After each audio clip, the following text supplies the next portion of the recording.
I hate her. That stupid Meera. She thinks she knows everything. The way she pokes her nose into everyone's business, her knife-like words, and that tone like she owns the whole village. It drives me mad. Sometimes I feel like punching her right on the nose and snapping her out of that delusion. But somehow, I'm standing next to her. Caught in a mess neither of us saw coming. And honestly, I don't even know how I ended up like this. Chapter 1. Meera woke before the birds at 4 a.m. The village was still draped in darkness, but her heart buzzed with light. Today wasn't an ordinary school day. Today, Mr. Devendra was coming, the beloved politician, the man who looked after the village like a father. He was visiting the school to distribute cycles to 12th and 11th grade students. Meera couldn't believe she would finally meet him. Her role model, her inspiration. She bathed quickly in the cold water, tied her hair into neat plaits, and slipped into her best kurta. Her thoughts raced faster than her footsteps as she packed her tiffin. She had never missed a chance to sing Devendra's praises around the village. Most people adored him. How could they not? Free rations, scholarships, jobs for some boys who used to idle on the corners. Joining her friends, Meera set off the rocky 3 hour walk to school. They laughed, raced along the narrow paths, and debated the color of cycles they might get red, blue, maybe even pink. When Devendra finally arrived, the schoolyard erupted. His white kurta gleamed in the sun, and his smile was both gentle and commanding. In the crowd of students, his gaze paused on Meera. Something about her bright eyes, a kind but determined face. He walked over, extended his hand. What's your name? Meera, she said, breathless. I want to be like you someday. He chuckled, patted her head. You can be whatever you want, Meera. Her heart soared.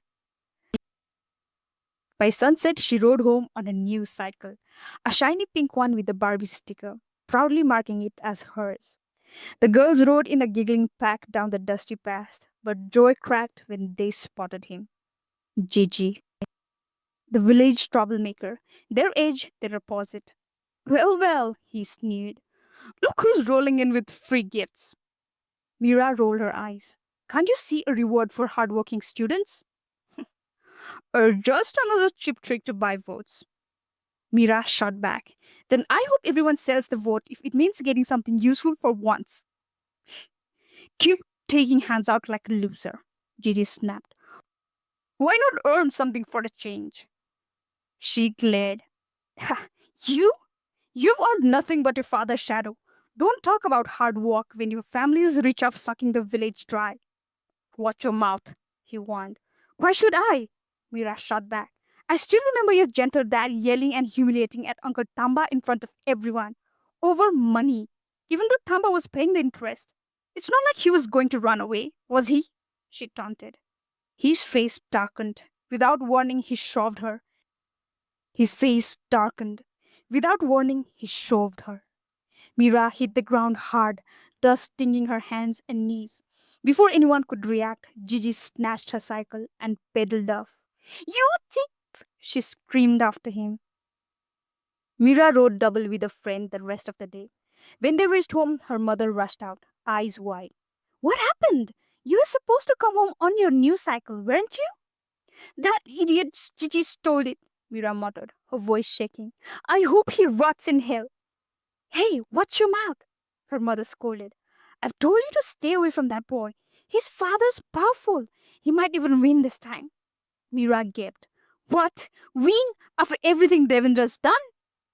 People are talking, her mother said carefully. They say Raghu might forgive all loan interests. That's big.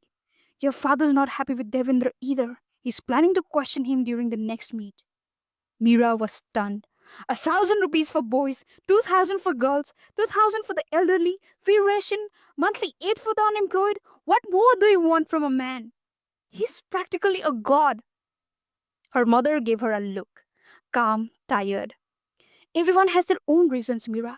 We don't know who's better until we see how they perform. Without another word, Meera stomped inside, disbelief trailing behind her like dust. Chapter 2. Gigi rode the pink cycle like it was on fire. The wind scraping his face, the sticker on the handlebar mocking him with its childish scream. Barbie. Of course it would be Barbie. He should have felt proud, dominant.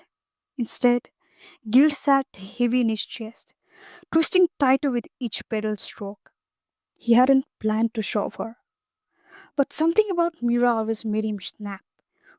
Her perfect answers in school, her clean clothes, her straight back and sharp tongue, and now her goddamn worship of Devendra. Just like the rest of them. Did they forget that the politician shook his father's hand during last rally and smiled like they were alive? Then backed a case against him the very next week. That was the start of it all. The raids, the fines, the shame. Now people whispered that Gigi's dad was a thief. But Devendra, he was still everyone's savior. Gigi gripped the cycle tighter. Let them talk about this now. Let them see he's not scared. Let them know he won't be walked over. He reached the edge of the mango orchard and stopped, panting. His fingers trembled. He looked at the cycle. He couldn't keep it. He didn't even want it. But he couldn't give it back to her either. Not yet. Chapter 3. The morning mist hung low over the fields. Meera tugged her dupatta tighter and glanced at her friends. Sunita, Rinku, and Kavita walked beside her, silent but determined. No one joked today. No skipping, no races. This wasn't a school walk. This was something else. We'll just take it and leave, Meera whispered. No talking, no drama. They nodded. Gigi's house stood like a defiant stone at the edge of the mango orchard, bigger than most houses in the village, with iron gates and plastered walls that hadn't peeled in years. They approached quietly, hearts thudding like fists on doors. There, Sunita pointed. Mira followed her gaze and exhaled. The pink cycle lay under the neem tree, tilted awkwardly, one handlebar in the dirt. The Barbie sticker was scuffed but still there. She walked up and touched the seat, cold and dew. No one had even bothered to hide it. Just as she turned to wheel it away, a voice, loud and trembling, froze her. From the open window above, two voices spilled out.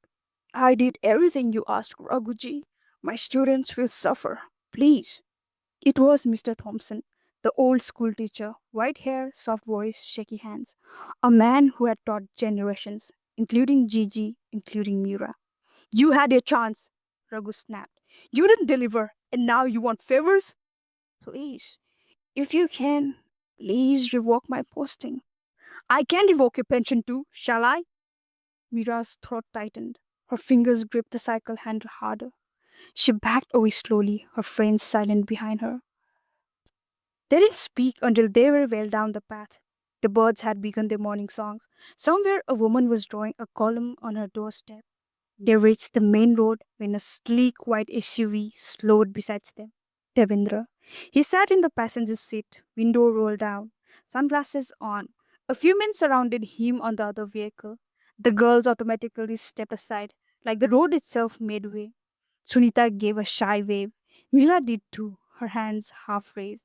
Devendra smiled and nodded, regal as ever. As the convoy rolled away, Mira stared after it. The cycle wobbled slightly as she pushed it forward. I wish my father was as smart as him, she muttered. Her friend said nothing, just walked with her, the morning sun slowly warming their backs. Chapter 4. Gigi sat on the back step of his house, tossing pebbles into the mud. The morning was cool, but his skin felt hot, ashamed somehow. He had seen them, Mira and her little army creeping into the yard like they were on a mission. He watched them from his window, pretending not to care. She had come back for the cycle. Of course she had. He could have stopped her, said something, but what could he even say? Sorry I shoved you because your words were too close. Sorry you reminded me I haven't earned a damn thing myself. I didn't even wanted that stupid cycle. I just wanted to wipe the smug look off her face. And now she had it back anyway, he murmured. He clenched his jaw and turned sharply as the back door creaked open. Raghu stepped out, adjusting the sleeves of his crisp kurta. He didn't notice Gigi at first. Why were you yelling at him, Dad? Gigi asked before he could stop himself. Raghu's expression stayed unreadable, calm, controlled. Just an old folk stuck in his old ways. He wanted help, didn't earn it. He taught you, didn't he? Gigi asked. That was a long time ago, and loyalty doesn't pay bills, results do, Raghu replied. Gigi looked down. He looked scared. Raghu knelt beside him, his tone shifting, softer but not kinder. You want to be respected in this village? You want people to stop calling your names behind your back? Then remember this. Power doesn't ask, it takes. He patted Gigi's shoulder and walked off towards the front gate where the party workers waited. Gigi sat there, stomach sour. He wanted to believe his father knew what he was doing, that this was strength, not cruelty, that pushing people around was part of the job. But when he looked back at the neem tree and the pink cycle dented handlebar, all he felt was a slow twisting ache in his chest. Chapter 5. The courtyard buzzed with energy. Plastic chairs creaked under the weight of waiting elders, some dressed in their finest dhotis, others leaning on canes and hopes. Devendra was arriving again, this time for a village meeting. Promises were expected rations, pensions, jobs, water. Meera sat near the edge with her mother, eyes darting between the entrance road and her notebook, where she had scribbled a question. How do leaders remember so many lies and still smile? She, though she didn't dare show anyone that line. Before the SUV's engine could echo through the trees, a scream shattered the air. It came from the direction of the jungle. Within minutes, whispers turned into a storm. Mr. His Thomas dead body is was no found near more. the jungle behind the Oh my hills. god, I how? was just passing by and I saw Oh god, what blobs. kind of animal could do that? No, it wasn't. It was human. Nira stood frozen. No, not him. Not the man she had seen just yesterday, hands folded, begging Raghu for mercy. Her father pushed through the crowd. Stay here, he told her, but she didn't listen. She followed him to the edge of the jungle, where police tape was already fluttering the breeze. A few constables stood guarding the area, while others crouched near a body covering with a thin, faded sheet. One of them held a knife in a gloved hand, gently dropping it into a clear plastic bag. Mira's feet turned cold. She pulled at her father's sleeve. Papa, I heard something yesterday. I saw something. His eyes narrowed. What did you see? She took a shaky breath. I saw Mr. Thomas at Gigi's house, pleading. Raghuji threatened him. He said he'd revoke his pension. It sounded serious, angry. Her father's face hardened. You need to tell this to the police right now. But what if? Mira, if what you saw is real, then you can't stay quiet. Not this time. A constable took her statement. She spoke with her fist clenched and voice shaking, but she told them everything. The cycle, the visit, the voices through the window, word by word. The next evening, news came.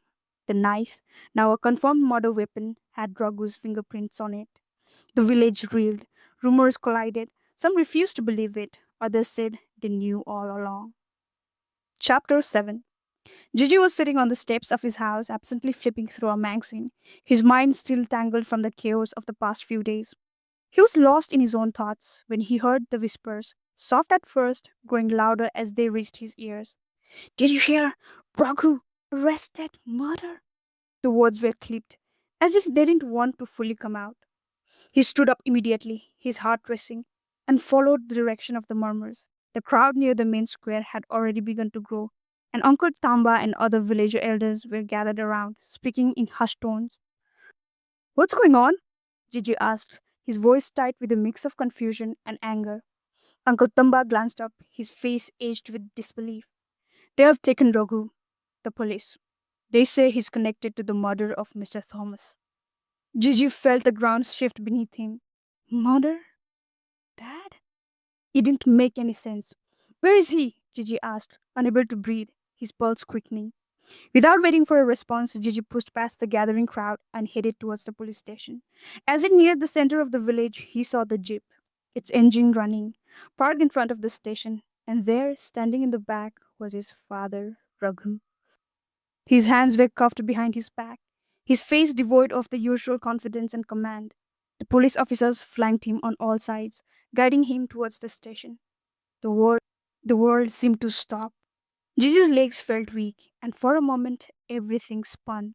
He couldn't move. He couldn't breathe. No, Gigi muttered under his breath. the word barely escaping his lips. He tried to walk forward, but it felt like he was walking through mud. His father, the man who had raised him, the man who had promised a better life for the village, was being taken away like a criminal. Baba! Gigi's voice broke through the crowd. He took a step forward, but Raghu didn't even turn around.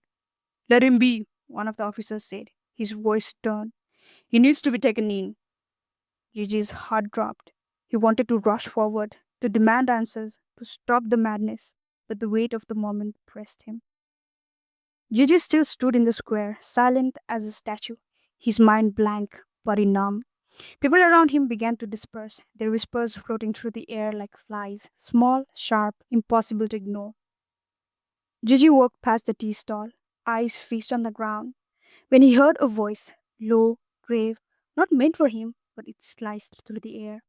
You know, it was that girl, Meera, who gave the statement. Gigi slowed down, ears tuning in. She saw Raghu fighting with the teacher, went to the police station with her father. That's what pushed the case forward. The man continued, his tone more solemn than gossipy. Another elder sighed. If she hadn't spoken up, the police wouldn't have acted this fast. It was her words that tipped the scale. Gigi turned away quickly, breath quickening, heart pounding with confusion, betrayal, and something else. Something like rage, but hollow. Chapter 8. Gigi didn't go home. He took the long route through the dried up paddy fields, past the tamarind tree where he and his friend once stood, marking land boundaries with sticks and spit. His mind raced. He felt like the ground had cracked beneath him, like someone had taken the floor out from under everything he believed. Meera, that girl, that loud, impossible, arrogant girl. She had helped them take his father away. He sank onto the ground, fingers digging into the dry earth. Was this some kind of joke? She saw an argument through a window, and that was enough for her? Enough to tell the police, enough to label his father a killer? He gritted his teeth. Rage climbed up his throat like fire. She thinks she's righteous, like she's living in some storybook, where the truth is obvious. But this is real. This is my father, my family, my life. He stood up, fist clenched. She was going to hear it from him. He found her near the well, helping her mother lift a filled pot, her friends chatting nearby. Gigi didn't care who was watching. Are you even real? He barked. Mira turned, startled. What? She, he strode up to her, voice cracking under the weight of everything he felt. How do you go from hearing two people argue to deciding my dad's a murderer? A hush fell over the group. The metal pot clanged against the stone rim of the well. Mira's brow furrowed. I didn't decide anything. I told the police what I saw. What they do is up to them. Also, the knife had his fingerprint. Isn't that enough evidence? That's such. Gigi stopped himself, his fist trembling. You think you're doing something noble? You just heard some shouting. That's it? That was enough for you? I saw him threatening Mr. Thomas, she said, quieter now. I couldn't pretend I didn't. He laughed, bitter and broken. What are you? A judge now?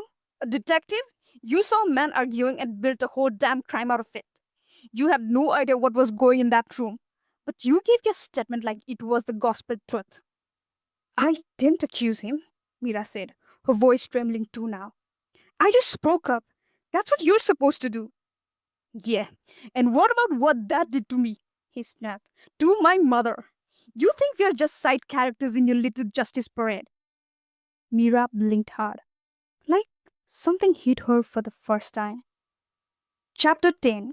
The elections were just weeks away. Posters fluttered on mud walls, loudspeakers crackled Devendra's promises from tractors, and every evening Mira sat with the elders, passionately defending him like a seasoned campaigner. People forget what he's already done, she would argue. Free rations, cycles, monthly aid, what else do you want? The older men would chuckle, some amused, some impressed. But Mira was serious. She wasn't just a supporter, she was a believer. She still wore the same pink cycle proudly, even though her friends teased her about it. And every time Devendra's jeep rolled by, she waved, hoping he would notice her again, like he had that first day. Gigi, on the other hand, had become strange. She passed him often, At the tea stall near the fields on the temple steps, he didn't smirk or throw taunts anymore. He didn't call her princess or argue just for fun. He just looked away, or worse, he looked empty. One afternoon, word spread through the village like a fever. Someone had tried to set Raghu's house on fire. Flames had caught the edge of the veranda before the neighbors rushed with water. Mira overheard whispers outside the temple. Serves them right after what he did. Still no shame in showing their faces. But to Mira, it was just another news item in the storm of politics, or consequences of guilt. Maybe nothing more. She moved on until her world stopped. Her father collapsed outside the panchayat office. One moment he was arguing with man about water rights. The next he was clutching his chest, gasping like he was underwater. The village doctors came quickly, but left just as fast.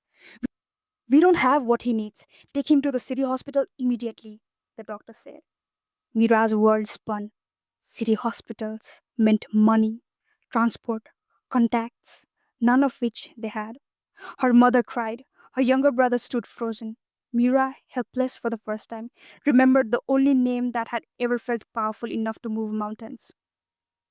Under the thick darkness of moonless sky, she ran to Devendra's house. The guards recognized her. She didn't have to explain. Inside, Devendra sat on a charpai drinking tea with two of his men. He looked up as she entered, and to her shock, smiled warmly. Mira? He said, as if expecting her. You look worried. What's wrong? She struggled to speak. Her voice cracked. It's my father. He's very sick. The village doctors. She stopped as her eyes filled with tears. For the first time, she couldn't complete a sentence. Devendra stood. He didn't ask many questions, didn't blink, just turned to his men. Get the car ready, he said. Then to Mira, we leave first thing in the morning. She stared at him stunned. You, you'll take him to the city? Devendra gave her a gentle pat on the shoulder. You stood for me. Now let me stand for you. In that moment, Mira's faith in him didn't just stay intact, it deepened. Chapter 11. The temple bells rang faintly in the distance, but to Gigi, the sound felt hollow, like a prayer lost in the air. He sat on the low stone walls across from the shrine, elbows on knees, staring at the idol that had once given him comfort. Now it felt like a cruel joke. He thought of his father, not as the man being paraded through the streets in handcuffs, but the man who had once carried sacks of rice to starving homes without being asked, who stayed up late scribbling petitions for water pipelines and ration allotments. They say he charged interest, Gigi muttered to himself, but it was less than what banks bled from them. The same people who came begging during floods were now silent, or worse, pointing fingers. Selfish villagers, Gigi spat. They want gods, not men. They can't handle someone who fought dirty just to keep them fed. The winds shifted, carrying faint voices and footsteps. He looked up. Mira was standing at the temple steps, hands folded in prayers, her hair tied back, a small bag slung over her shoulder. Of course, the good girl, the brave little shoulder of justice. Gigi stood, his voice cutting through the air. I see the god has time for you. Mira turned, surprised to see him there. Gigi walked forward, his face tight. Must be nice to have the power to get things done. Ask and receive, just like that. She said nothing. Gigi stepped closer, just enough for the words to sting but not cause a scene. I, I hope you use the power for something real this time, he said, voice low and bitter, like fighting for proper education, one that shapes your future, not just hands over a paper of degree. Or getting us hospitals so you don't have to run to the city like you are now. Even roads and transport so kids don't walk 3 hours to school like it's normal. He paused, eyes narrowing. I really hope you challenge these politicians for that instead of fluttering around like a dumb butterfly, just for your own gain. Mira met his gaze for a moment, her lips pressed together. But again, she said nothing and walked away. Chapter 12. The car ride to the city was silent, except for the occasional cough from her father in the back seat. Mira sat beside him, clutching his hand as if her grip alone could hold him here. Devendra rode in the front, casually chatting with his aide, unfazed. But Mira's mind spun. She had never seen her father this still. His breathing shallow, face pale, voice barely a whisper. What if they were too late? What if this was it? Tears welled up, but she blinked them away. Not now. Be strong. She glanced out the window, and suddenly it struck her. The road. It wasn't rocky or broken. It was smooth, black, and wide, cutting through the land like a ribbon of ease. No one walked here. People drove. Cars, scooters, buses, effortless. She had spent her life walking 3 hours to school like it was normal. Suddenly, it wasn't. Then came the hospital. It was towering, classy, clean. People moved quickly but calmly, nurses in white uniforms. A machine beeped softly somewhere nearby. There were rooms that smelled of antiseptic and not cow dung. Her father was taken inside immediately. She stood in the waiting area, eyes wide. This isn't hospital. This is another world. A nurse asked her a question. Mira nodded, confused. Ma'am, you can fill this form. She took the paper, stared at the words. When she tried to speak in English, her tongue twisted. Awkward. She mispronounced things. A child nearby, maybe 8, spoke more fluently than she ever could. Shame crept into her chest. What have we been calling good all this time? She sat down outside the ICU. The weight of it all crashed over her. Her father, her rock, was fighting for breath. Her English sounded like broken bricks. The roads she had proudly defended were nothing but stones compared to what lay here. And then, like an echo, came Gigi's words: proper education, hospitals, transport, not fluttering around like a dumb butterfly. For the first time, she didn't feel angry. She felt hollow. She remembered his face outside the temple, the bitterness, yes, but also the pain. Maybe he wasn't entirely wrong. Maybe she had been so busy praising what little they had, she forgot what should be expected. They were like frogs praising a puddle, never having seen a river. All those speeches she gave about Devendra, all that pride, was it loyalty or blindness? Have we all been deceived? She wrapped her arms around herself, heart thudding. Nothing felt simple anymore.